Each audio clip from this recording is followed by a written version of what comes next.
જય હિન્દ જય ગિરનારી મિત્રો। આજે હું આવ્યો છું એક અમરેલી જિલ્લાના મોટા આંકડિયા ગામે।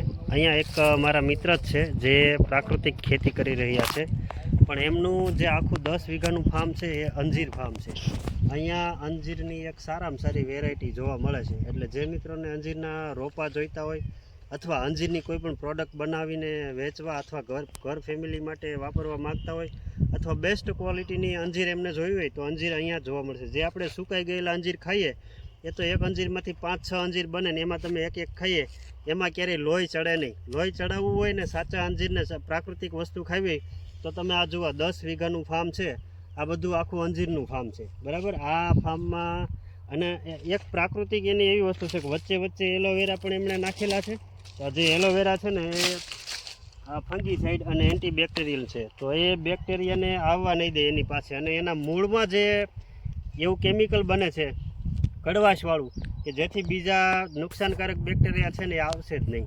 એટલે અંજીરનું ખૂબ સરસ કામ છે અહીંયા, અને એમની નર્સરી પણ એક સારામાં સારી બનાવેલી છે જ્યાં અંજીરના રોપા સેલિંગ પણ કરે છે અને અંજીરની પ્રોડક્ટ પણ છે 27-28 જાતની, અને સારામાં સારી મેં પણ ખાધી છે, ટેસ્ટી છે। અને આ પ્રાકૃતિક રીતે જ તે જે મલ્ચિંગ પ્લાસ્ટિકનું કરી એની બદલે જે આ કોથળાનું મલ્ચિંગ કરેલું છે, એટલે આનાથી બધા ફાયદા થશે। આખા ખેતરમાં કોથળા છે એટલે પહેલાં તો નેચરલી વસ્તુ ક્યારેય આ વસ્તુ ગરમય નહીં થાય, અને બેક્ટેરિયા છે પોઝિટિવ એ જળવાઈ રહેશે, અને ભેજ છે એમનેમ થડને મળી જશે। અને બીજા નંબરમાં જે આમાંથી ઘાસને એવું ઉગવાનું હોય એનું પ્રમાણ પણ ઘણું બધું નહિવત થઈ જશે। એટલે ખેડૂતો માટે આ એક નવો સારું અને બહુ એક એમ કહેવાય ને કે ડિજિટલ માઇન્ડથી એમણે આ ટેકનોલોજીનો ઉપયોગ કર્યો છે અને સાદી પદ્ધતિથી વેસ્ટમાંથી બેસ્ટ બનાવેલું છે। તો મુલાકાત તમે પણ કરજો મિત્રો। જો એકદમ પદ્ધતિસરનું અને નેચરલી જે આચ્છાદન કરેલું છે પીછાદાન, તો આ દરેક પાકમાં આવું કરી શકાય અને ખેડૂત મિત્રોને દરેક પાકમાં આનો લાભ મળી શકે। એકદમ સરળ અને સાદી રીત અને ખૂબ જ સારી ટેકનોલોજી। સમર્પણ પ્રાકૃતિક અંજીર ફાર્મ છે, એમના જે માલિક છે દિનેશભાઈ, અને એમની આજે આપણે મુલાકાત કરી। ખરેખર એમનું ફાર્મ આપણે વિઝિટ કરીને ખૂબ જ મજા આવી ને સારું લાગ્યું। કંઈક નવી દિશા આમાંથી થોડુંક એમાં સારા પોઈન્ટ છે આપણને જાણવા મળશે। આપણે એમને પૂછીએ કે આ ખેતી તમે અંજીરનું કેટલા સમયથી કરો છો અને આગળનું ભવિષ્ય તમને આમાં કેવું દેખાય છે દિનેશભાઈ? ખેતી મેં 2020થી ચાલુ કરી, કોરોનાએ શીખવાડી આપણને। હા કોરોના એટલે શીખવાડી કે આપણે જો અહીંયા સુરત કોરોનામાં અહીંયા સુરતથી ગામડે ન આવ્યા હોય તો હજુ મેં ન કરી હોય, પણ 2020માં કોરોનામાં આવ્યા ત્યારે મેં એની શરૂઆત કરી। હા, એટલે આપણને ખબર હતી કે આવનાર સમય હવે વીક આવવાનો છે તો આની શરૂઆત થવી જોઈએ।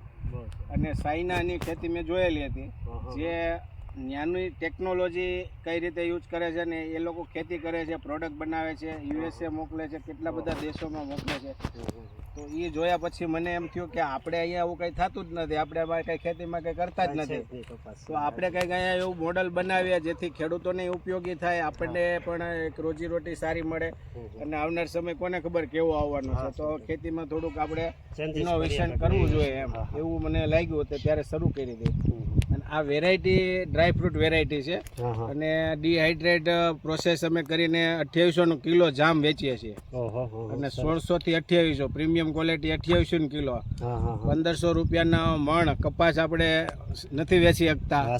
અને આને અમારે 2800નો માલ એડવાન્સ બુકિંગ ઓર્ડર આવે છે, અને માલ થાય ને એટલે અમે પૂરો નથી પાડી શકતા, એટલો માલ અમારે બુકિંગ આવે છે, કારણ કે આ પ્રાકૃતિક છે એટલા માટે, નહીં કે રાસાયણ હોય તો એટલો ઓર્ડર ન આવે, પણ પ્રાકૃતિક ખેતી છે ને એના હિસાબે અમારે બુકિંગ એડવાન્સમાં આવે। હવેની દુનિયા ગાય આધારિત ખેતી છે, કોરોના પછી લોકોને સ્વાસ્થ્યની ખબર પડી, બરાબર। પૈસા નથી જિંદગી, પણ આપણે જીવન છે એ મેન ઇમ્પોર્ટન્ટ છે। તો આવનાર સમય આપણા સૌરાષ્ટ્રમાં અંજીર ખેતી તમે આજે 5 વર્ષ મેં થયા અને 5 વર્ષ બીજા થશે ને તો એની શરૂઆત થઈ ગઈ છે ખેતીની, લોકોને હવે ખ્યાલ આવવા માંડ્યો છે અંજીરમાં એવી ઇન્કમ છે। તો ગયા વર્ષે મેં સારા પ્લાન્ટો વેચ્યા હતા, અને આ વર્ષે સારા પ્લાન્ટો બુકિંગ કર્યા છે, અને ઘણા બધા ખેડૂતો ટ્રાયલ માટે લઈ જાય છે, ખેતી પણ કરે છે, અને નવું મારી પાસે પ્રોડક્ટ બનાવવા શીખે છે, અને હું બધાને શીખવાડું છું, અને આપણે એક ગ્રુપ બનાવીને મોટું કામ કરવાનું છે, અને આ પ્રોડક્ટ બનાવીને આપણે એક્સપોર્ટ કરવાની છે। સારી પ્રોડક્ટ જેની હશે એ વન પ્રોડક્ટ હશે એની આપણે એક્સપોર્ટ કરવાની છે, એટલે હું બધાને શીખવું પણ છું। તો આમાં જેવા ખેડૂત જેને જેવું કામ મગજમાં બે એ રીતે અમે એને ટ્રેન કરીએ છીએ. હવે આ તમારી પાસેથી કોઈ રોપા લઈ જાય પ્લાન્ટ, પછી એમને અંજીરનું ઉત્પાદન થાય, પછી તમારી પાસે શીખવું હોય તો એનો કોઈ સ્પેશિયલી તમે અલગ કંઈ બેન્ચ રાખો છો કે એવું 4-5 ખેડૂતોને ટ્રેનિંગ આપો છો કે એવું કંઈ? નહીં, અમે જ્યારે અમે ફ્રી હોઈએ ને ત્યારે અમે એને પ્રોડક્ટ બનાવતા શીખવાડી દઈએ છીએ.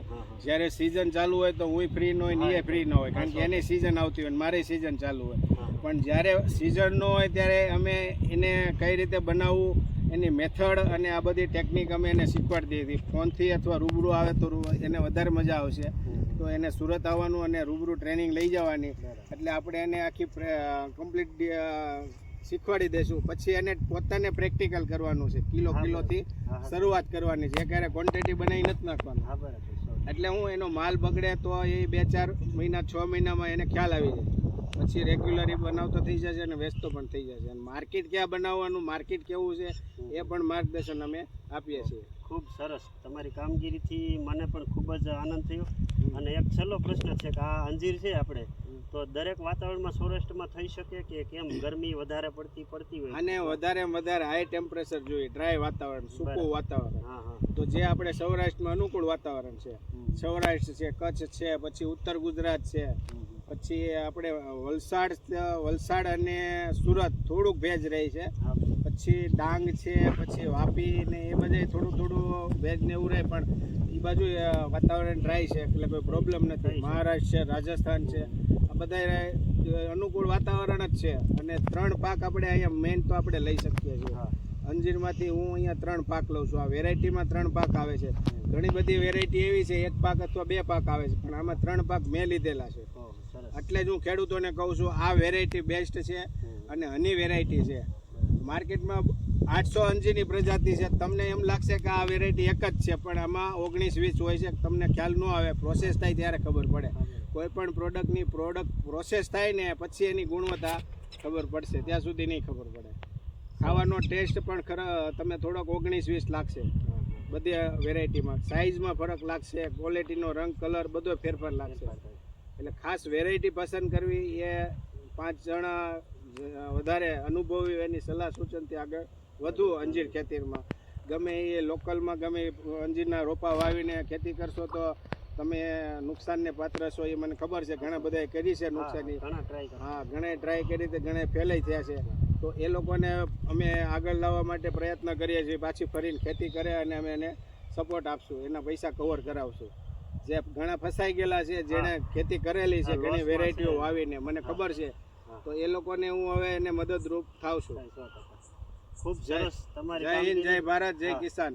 વધારે પણ માહિતી જોઈએ તો 9825943531 સમર્પણ પ્રાકૃતિક અંજીર ફાર્મ, મોટા આંકડિયા અમરેલીથી કુકાઓની વચ્ચે આવે. સંપર્ક રૂબરૂ કરી શકો અથવા આવી શકો. જય હિન્દ, જય ભારત.